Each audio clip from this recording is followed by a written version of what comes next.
The youngest victim, 2-year-old Layla al-Khatib, was shot dead in the head by Israeli security forces on the 25th of January while she was inside her house.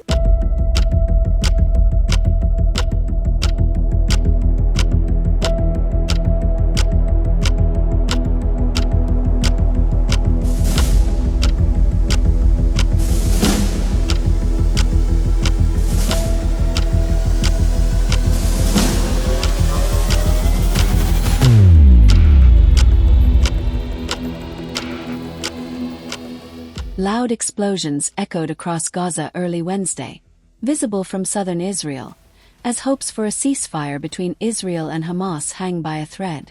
The Israeli army also attacked Syria and released fresh footage of strikes targeting what it claimed were Syrian tanks and military vehicles, expanding the scope of its operations in the region.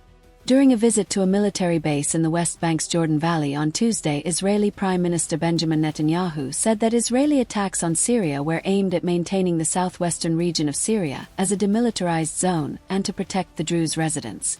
Meanwhile, situation in Gaza has worsened. Since July 6, negotiators from Israel and Hamas have been holding indirect talks in Doha, discussing a US-backed proposal for a 60-day ceasefire. The plan includes a phased release of hostages, Israeli troop withdrawals from parts of Gaza, and a framework for ending the ongoing conflict. But early optimism around the deal is now fading. On the ground, the humanitarian toll continues to climb.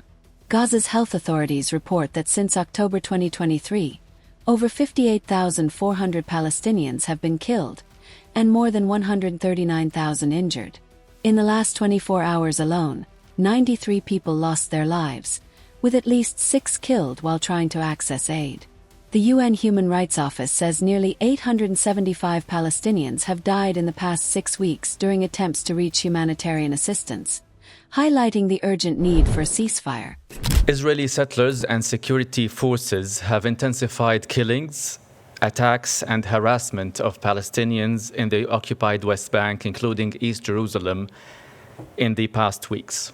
This includes the demolition of hundreds of homes and forced mass displacement of Palestinians, contributing to the ongoing consolidation of annexation of West Bank territory by Israel in violation of international law. Israeli security forces have often used unnecessary or disproportionate force, including lethal force, against Palestinians who did not pose an imminent threat to life. The youngest victim, 2-year-old Layla al-Khatib, was shot dead in the head by Israeli security forces on the 25th of January while she was inside her house in Ash-Shuhada village. On the 3rd of July, 61-year-old Walid Bdeir was shot and killed by the Israeli security forces, reportedly while he was cycling back home from prayers, passing through the outskirts of the Nur Shams camp.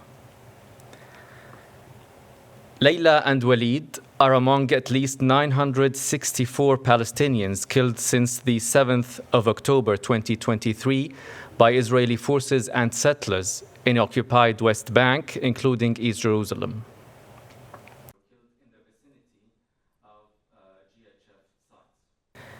In June, the UN recorded the highest monthly injury toll of Palestinians in over 2 decades. In all, 96 Palestinians were injured by Israeli settlers. During the first half of 2025, there have been 757 settler attacks that resulted in Palestinian casualties or property damage, a 13% increase on the same period in 2024.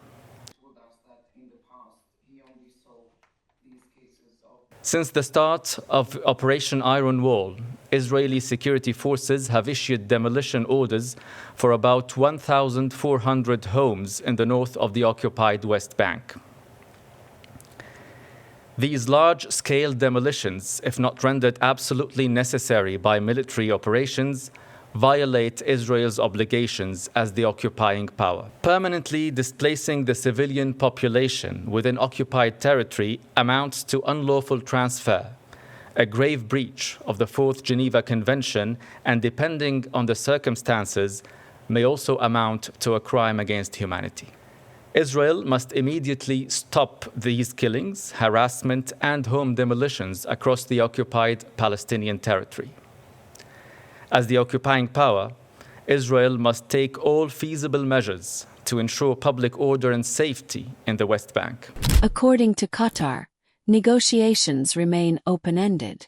If consensus is reached, talks will move to securing a temporary ceasefire, followed by discussions on a permanent resolution. A group of 32 countries forming the Hague Group began a two-day emergency conference in Bogotá on Tuesday, attended by UN Special Rapporteur on the Palestinians' occupied territories Francesca Albanese, who said that countries must immediately review and suspend all ties with the State of Israel. The suffering continues, but so do the talks, offering a flicker of hope in a region desperately in need of peace.